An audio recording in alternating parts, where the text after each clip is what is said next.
going on to keep those organizations quiet and to keep them out of the news, to keep the discussions about them behind closed doors, then why is it that these supposed experts on the left and on the right never talk about them? This has been a condensed history of the globalist organizations and their rise to power. But is there a reason they meet behind closed doors? A shadow world government has been mentioned, but to truly understand what that means, let's go back to this iconic warning from President Dwight D. Eisenhower. Progress toward these noble goals is persistently threatened by the conflict now engulfing the world.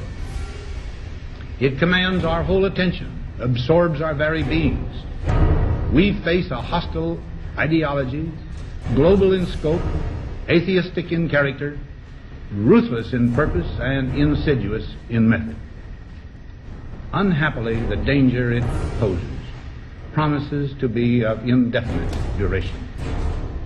The need to maintain balance in and among national programs. Balance between the private and the public economy. Balance between the cost and hoped-for advantages. Balance between the clearly necessary and the comfortably desirable.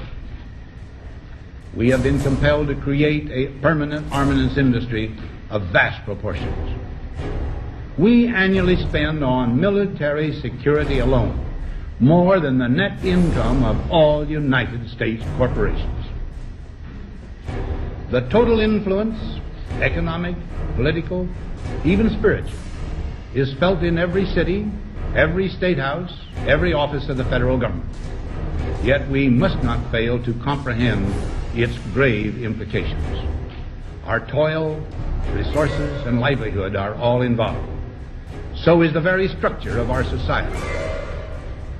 In the councils of government, we must guard against the acquisition of unwarranted influence, whether sought or unsought, by the military-industrial complex. The potential for the disastrous rise of misplaced power exists and will persist. America went into a major mobilization, revived its defense industries, and we saw the civilian economy of America more and more skewed through the 50s. Already in Eisenhower's time, he could see it coming, that you were getting a larger and larger defense military component of the economy, which, unlike the rest of the economy, was very, very centrally organized about lobbying for more and more new weapons. It was the political skills of this military-industrial complex, which I think Eisenhower was really warning us about, and rightly. There is a military-industrial complex.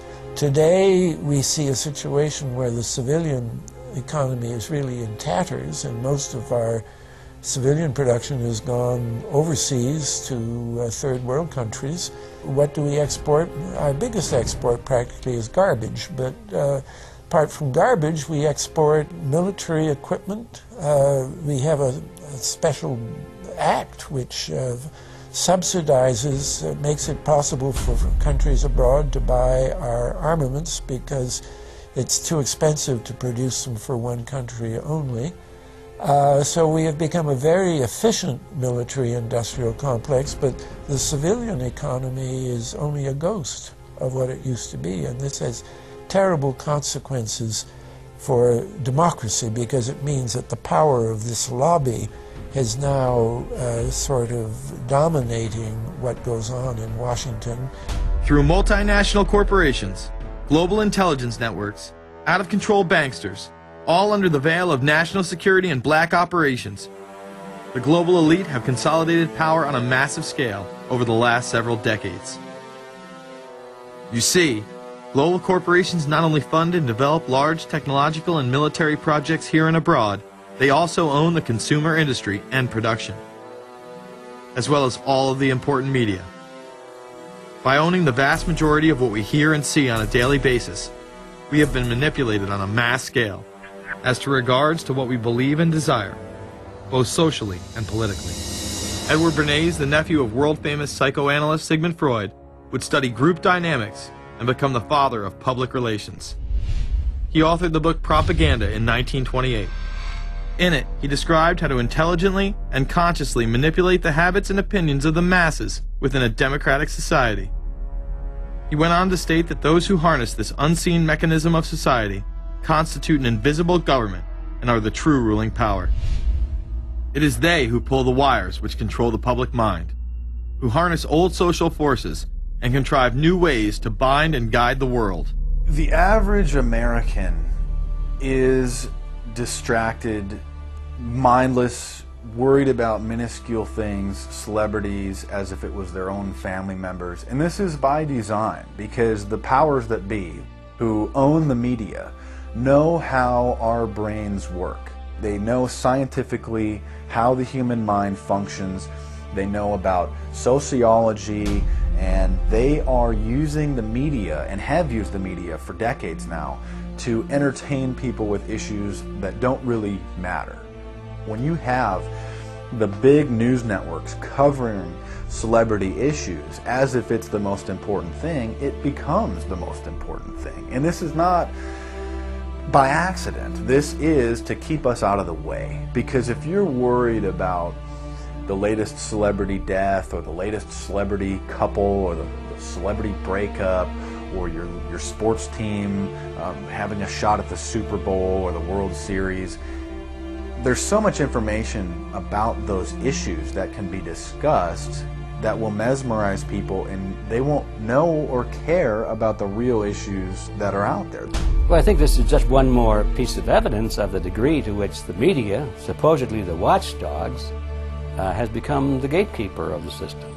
Mainstream media are, first of all, nearly all of them corporations, nearly all of them now publicly held, part of the whole Wall Street financial system that they're supposed to report about objectively, but they can't. They, right now, in October of 2009, they are celebrating the recovery of the biggest banks in New York and saying that the recession is over. Of course, there are a few problems, like foreclosures are going on, unemployment is rising. All of this is affecting the American people, but it's not affecting the financial elite who also control the media. Bernays successfully identified the invisible empire which controlled the minds of men. So as the populace is mesmerized and hypnotized by powerful behind-the-scenes forces, as they are distracted by the latest celebrity scandal, the newest cell phone, and their favorite sports team, this network disguises itself, remaining in the shadows. Despite the elite utilizing Bernays' methods, in conjunction with the military-industrial complex they had erected, a modern arm of this organization was exposed in what came to be known as the Iran-Contra scandal. Essentially, black operations were not only caught dealing arms illegally and supporting South American dictators, but also smuggling drugs into the United States. Iran-Contra was really the merging of two different programs. The first one was support for the Contras, who were, let's face it, a force of terrorists in Nicaragua trying to overthrow the Sandinista government. They were being secretly supported by the CIA, and at the bottom of the whole thing was drugs. Iran-Contra was openly exposed by massive network coverage. How was it that in 3 years, a network Washington set up to run arms to the Contras wound up running cocaine into this country for the most vicious drug cartel in the world? At the same time, we were supposed to be fighting a war against drugs. But by the same token, I also smuggled my share of weapons in exchange for those illegal substances, with the full knowledge and assistance of both the DEA and CIA. Betzner says that in 1983 he flew weapons from Florida to El Salvador and drugs from Colombia to the Bahamas on the way back. In 1984, he says, he flew twice from Florida to Costa Rica and back. We could bring back our own cargo, and they would arrange it, or we could bring back their cargo without ever having to worry about interception, arrest, anything like this, that everything was taken care of. What kind of cargo were you talking about? Drugs.